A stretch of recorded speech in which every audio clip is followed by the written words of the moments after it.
அன்பிற்கினியவர்களே, இன்றைக்கு how to connect God energy என்பதை பற்றிய சிறப்பு பகுதியாக இரண்டாவது பகுதியை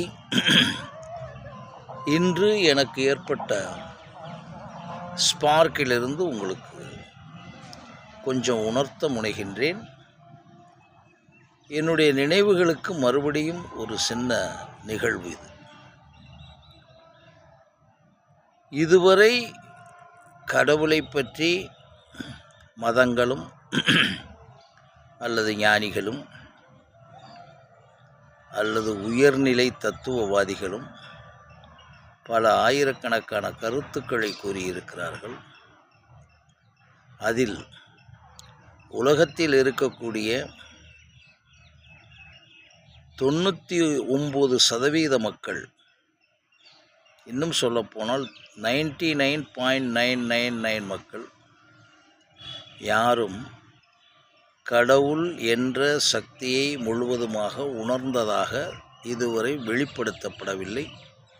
உணர்ந்தவர்கள் வெளிப்படுத்தியதை கொஞ்சம் கொஞ்சம் புள்ளி புள்ளியாக அனுபவிப்பவர்கள், அதுவும் மயக்கமாக அனுபவிப்பவர்கள் தான் பார்த்து கொண்டிருக்கிறோம்.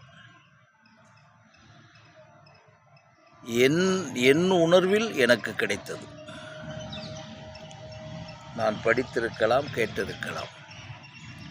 கடவுள் என்ற ஒரு சக்தி இந்த உலகத்தை, இது உங்களுக்கு தெரியவும் செய்யும், இந்த உலகத்தில் இருக்கக்கூடிய அணுவான விஷயத்தையும் அத்துணை நிகழ்வுகளையும் இயக்கங்களையும் அந்த சக்தியினால் தான் நடைபெறுகிறது என்பதில் எந்த சந்தேகமும் இல்லை. அதனால் மிருகங்கள், பறவைகள் இவைகளுக்கெல்லாம் என்ன இருக்கிறது என்பதை பற்றி சிந்திக்க வேண்டிய அவசியமில்லை. அவைகள் அவைகளாக மட்டுமே இருக்கும், அவைகள் அவைகளாக மட்டுமே இறக்கும். ஆனால் மனிதனுக்கு மட்டும்தான் இந்த லட்சக்கணக்கான உணர்வுகள், அது துன்பம் என்றால் லட்சக்கணக்கான துன்பம், இன்பம் என்றால் எத்தனையோ ஆயிரக்கணக்கானவைகள், இன்பம், துன்பம், கவலை, வேதனை. இதை இறைவன் உங்களுக்கு கொடுக்கவில்லை என்பதுதான் என்னுடைய கருத்து. நிறைய கேள்விப்பட்டிருப்பீங்க, தீது முன்னன்றும் பிறர் தரவாரா என்பதெல்லாம் கேள்விப்பட்டிருப்பீங்க. புத்தர் சொன்ன விஷயமெல்லாம் கேள்விப்பட்டிருப்பீங்க. ஆனால் உங்களுக்கு நடக்கக்கூடிய விஷயங்கள், உங்களுடைய உடம்பில் நடக்கக்கூடிய விஷயங்கள், உங்களுடைய மூளையில் நடக்கக்கூடிய விஷயங்கள், உங்கள் செல்களில் நடக்கக்கூடிய விஷயங்கள் தான் இத்தனை துன்பங்களுக்கும் இத்தனை இன்பங்களுக்கும் நீங்கள் வைத்திருக்க பெயர். ஆக உன் எதிர்காலம் உன் கையில் என்று சுவாமி விவேகானந்தர் சொல்லுவது 100க்கு 100 உண்மையாக எனக்கு படுகிறது. அப்போ உங்களுக்கு ஏற்பட்டிருக்கிற விஷயங்களை பூரா நீங்கள் ஏதோ ஒரு பாணியில், இந்த கொஞ்சம் பழமைவாதிகள் முன் ஜென்மம் அதெல்லாம் போட்டுருவாங்க. பட் நமக்கு எப்படின்னு வருதுன்னு சொன்னால், உங்களுக்கு ஏற்படக்கூடிய அத்தனை எண்ணங்களும் உணர்வுகளும் அறிவுகளும் உடல் அமைப்புகளுமே மரபணு ரீதியாக வந்தவைகள் என்பதை நீங்கள் தெரிந்து கொள்ளுங்கள். மரபணு ரீதியாகத்தான் இருக்கும், கன்ஃபார்மாக இருக்கும்.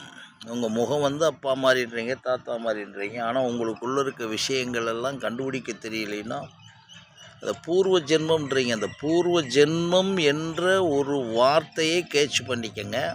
எனக்கு தெரிஞ்ச அந்த பூர்வ ஜென்மத்துக்குள்ள உங்கள் டிஎன்ஏ என்ற பூர்வ ஜென்மம் வள்ளுவனுக்கு 2000 ஆண்டுகளுக்கு முன்னாலே எழுதியிருக்காரு திருக்குறளை. இயேசுநாதர் பேசியிருக்கிறார், முகமது பேசியிருக்கிறார். இவைகளெல்லாம் வகியாக வந்ததாக, பிதா கொடுத்ததாக, வள்ளுவனுக்கு இயற்கை கொடுத்த, எல்லாம் ஒத்துக்குங்க. How it came to you, how it came to Valluvar, அவருக்குள் எப்படி இது வந்தது? த்ரூ ஹிஸ் சென்சஸ் அவருடைய உணர்வுகளுக்குள் வந்தது. என்ன உணர்வுகள்? அக உணர்வுகளுக்குள் வந்தது. அந்த அக உணர்வுகள் வந்ததை அப்படியே வச்சுருந்தாரா? ஒரு பறவைக்கு வந்தால் அது பேச முடியுமா? ஒரு மாட்டுக்கு வந்தால் அது பேச முடியுமா? ஒரு மரத்திற்கு இந்த உணர்வு வந்தால் பேச முடியுமா? அப்பொழுதுதான் உங்களுக்கு மூளையில் பதியும் உணர்வு இருக்கிறது. பதிந்தவைகளையெல்லாம் மொழிகளாக, வார்த்தைகளாக, செய்திகளாக, உடல் மொழியாக உச்சரிக்கக்கூடிய வாய்ப்பு மனிதனுக்கு மட்டும்தான் உண்டு. அப்படி படைக்கப்பட்டது தான் இன்னைக்கு இருக்கக்கூடிய அத்தனை ஆன்மீக சடங்குகளும். எல்லாமே யாராச்சும் 100 பேர் இருந்தால் கிராமங்கள் தோறும் தொட்டிங்க பாருங்கள், அங்கேயே 6-7 தெய்வங்கள் வச்சுருப்பீங்க. உங்களுக்குள்ளேயே குலதெய்வம்னு தனியாக வச்சுருப்பீங்க. அந்த குலதெய்வம் எதிரான்னு சொன்னால் முன்னோர்கள்ன்றீங்க. இது எந்தவித சங்கடம் இல்லை. ஆனால் மனிதன் உருவாக்கியது தான். இறைவன் அங்கேருந்து நேர கோயில் கட்டி கொடுக்கல. ஆக நீங்கள் உருவாக்கிய அத்தனையும் தான் உங்களுக்கு இப்போ ஏற்பட்டிருக்கு. அதுதான். அதனால் இறைவன் எல்லாவற்றையும் கொடுத்து விட்டான். நான் சொல்கிறேன், அணுவணுவான்னு சொல்கிறேன். உங்கள் உடலை சிந்திச்சு பார்த்தீங்கன்னா, உடலே தியானமாக சிந்திச்சு பார்க்கணும், சும்மா பார்க்கக்கூடாது. அப்படியே யூடியூப்பில் போங்க, ஹவ் ஐ ஒர்க்ஸ்னு போடுங்க முதல்ல. அதை நல்லா கவனிங்க. நிறைய ரீல்ஸ் எல்லாம் பார்ப்பீங்க. உங்களுக்கு ஒரு பெரிய நிகழ்வை உருவாக்கும். கண் இப்படி செயல்படுகிறதா, காது இப்படி செயல்படுகிறதா, இதயம் இப்படி செயல்படுகிறதா, ஒரு செல் கருவறையில் இருந்த புள்ளியிலிருந்து இவ்வளவு பெரிய மாற்றமா, இது என்னடா, அந்த புள்ளிக்குள்ளே இவ்வளவு இருந்திருக்கா? இப்போ சொன்னால் நீங்கள் ஆமாண்டுவீங்க. ஆனால் அதை தொடர்ந்து சிந்திக்க மாட்டார்கள் தான். இப்போ 99.9999 அடுத்தவன் சொல்கிறத நம்பிடுவோம். மேடு ஆர்டிகல்ஸ் அப்புறம் இங்கே போனால் அடிச்சு போடலாம், அப்படி போனால் பாடலாம், இந்த சாமியாரை பார்த்தா அப்படி ஆப்பலாம், அந்த சாமியாரை பார்த்தா அப்படி ஆகலாம், இந்த ப்ரேயர் பண்ணால் இப்படி நடக்கும். சார் ப்ரேயர் பண்ணுறவங்க தானே சார் அதிகம். நீங்கள் ப்ரேயர் பண்ணி ஒரு பையன் கூட லஞ்சம் வாங்காத உருவாக்குறதுக்கு கடவுள்கிட்ட அனுப்ப சொல்ல வேண்டியது தானே. ஒரே சிம்பிள் தானே. ஒரே நேரத்தில் 10,000 பேர் ப்ரேயர் பண்ணாங்க. எப்படின்னா, இப்போ இருக்கக்கூடிய அரசில் இருக்கக்கூடிய எந்த ஊழியனும் லஞ்சம் வாங்கக்கூடாது, ப்ரே பண்ணுங்க. எப்போவோ நடந்த ஒரு விஷயத்தை வச்சு வண்டி ஓட்டக்கூடாது சார். இன்னைக்கு நடந்துக்கிட்டு இருக்கு. இதுக்கு எதுக்கு ஒரு ஆள் நேராக அவர் இறங்கி எல்லார் மனசுலையும் கிளியர். அது நடத்த முடியாது, இவனை மாற்ற முடியாது. அவர் உனக்கு ஒரு சான்ஸ் கொடுத்துட்டாரு, உனக்கு ஒரு மர்ம உறுப்பை கொடுக்குறாரு. பெண்ணுக்கு ஒரு மர்ம உறுப்பை கொடுக்குறாரு. பசி, வலி, பயம், பாசம் எல்லாம் that has been created by him.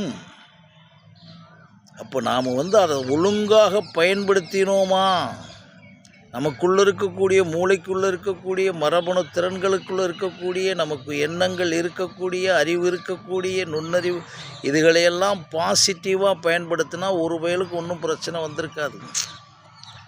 அப்புறம் கேட்பீங்க நெகட்டிவாக எப்படி பயன்படுத்த வந்துச்சுன்னு. அதுதான் அங்கே தான் நீங்கள் புரிஞ்சுக்கிறணும்.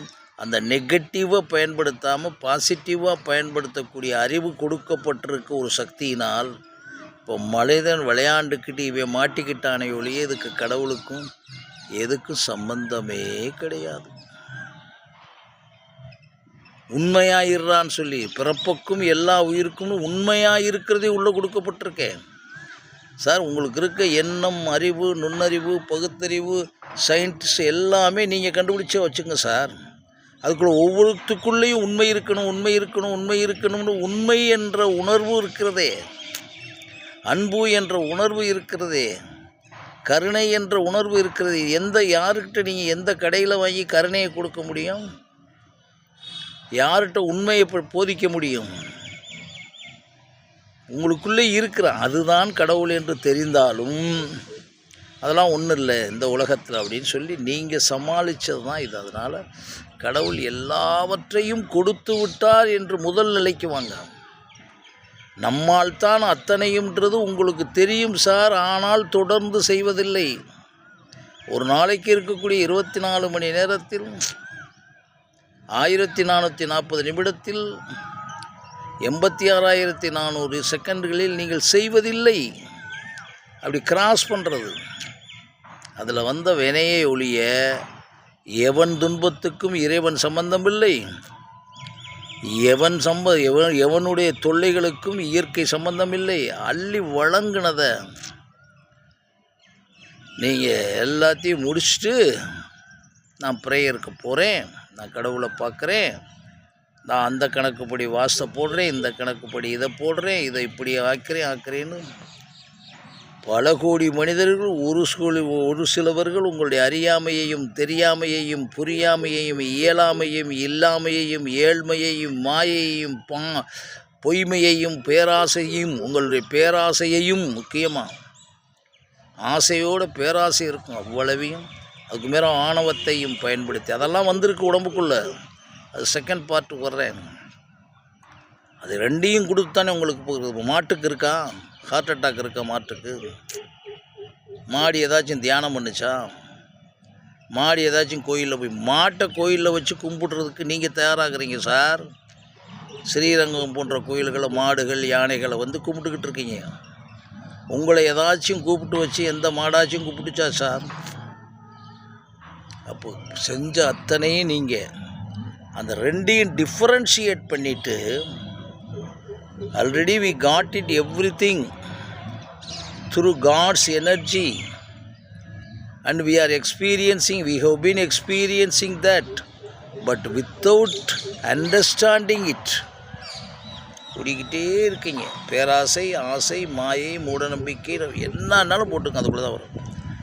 அவன் உங்களுக்கு உருவாக்கி கொடுத்தான் பாருங்கள் ஒரு குரூப்பு, இதை செய்யணும் அதை செய்யணும், அந்த லாஜி இந்த லாஜி அது இதுன்னு பூரா உருவாக்கியிருக்காங்க. இப்போலாம் மனிதன் உருவாக்கிய ஒரு விஷயம், அதை செய்தியாக வச்சுக்கோங்க. அவனுடைய சுகத்துக்காக உங்களை பலியாடாக்கிட்டான். இந்த உலகம் அழியும் வரை அறியாமை இருக்கும். அந்த அறியாமையை பிஸ்னஸாக பண்ணுறானா, கமர்ஷியலாக பண்ண பாருங்கள். அந்த நாளில் நகை வாங்கினால் அத்தனை கொட்டும்ன்றான். அப்படி வாங்கினவன் எத்தனை பேர்னு பாருங்கள். இந்த நாளில் இதை செய்தால் இதுன்றான், இந்த நாளில் விரதம் இருந்தால் அதுன்றான். இது சார் தெரியும், கிரகங்களுடைய ஆக்கிரமிப்பில் பூமி உருளுது வைக்கிறது, அதெல்லாம் எந்த அதன்படி செஞ்சால் தான் நடக்கும்ன்றதில்லை. உங்களுடைய எண்ணத்தால் தான், மனிதனுடைய சிந்தனைகளினால்தான் உண்மையற்ற பொய்மையோடு, அன்பற்ற பொய்மையோடு, கருணையற்ற இப்படியெல்லாம் உள்ளே போட்டு பார்த்தீங்கன்னா இந்த உலகத்தில் இருக்க எல்லா கூத்தும் உங்களுக்கு தெரியும். அப்போ இறைவனை புரிந்து கொண்டு அவருக்கு நன்றி சொல்லுங்கள்.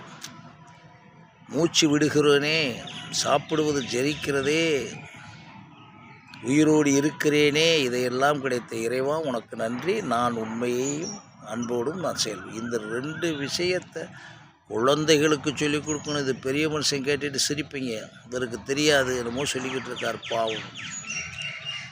24 மணி நேரம் ஒருத்தன் ஒழுங்காக தூங்குறதில்ல, ஒருத்தன் சாப்பிட்றதில்ல, ஒருத்தன் ஜீரணமாகிறதில்ல, எல்லாமே அலைந்து கொண்டிருக்கிறார்கள். இல்லைன்னா இத்தனை ஆயிரக்கணக்கான மருத்துவமனைகள் வந்திருக்குமா? சொன்னால் சங்கடப்படும். இத்தனை போலீஸ் ஸ்டேஷன் வந்திருக்குமா? இத்தனை கோர்ட்டுகள் வந்திருக்குமா? தயவுசெய்து கொஞ்சம் சிந்திச்சு பாருங்கள். இது அறிவுரை இல்லை. அதை சிந்திச்சு அடுத்த உடனே கொஞ்சம் கண்டினியூ பண்ணி பாருங்கள்.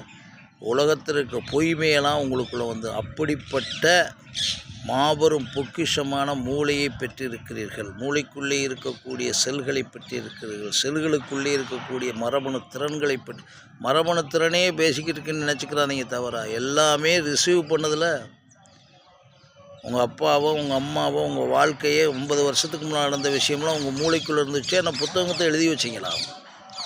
அப்படிப்பட்ட விஷயங்கள். இதை பதிவு பண்ணுங்கள், ட்ரை பண்ணி பாருங்கள்.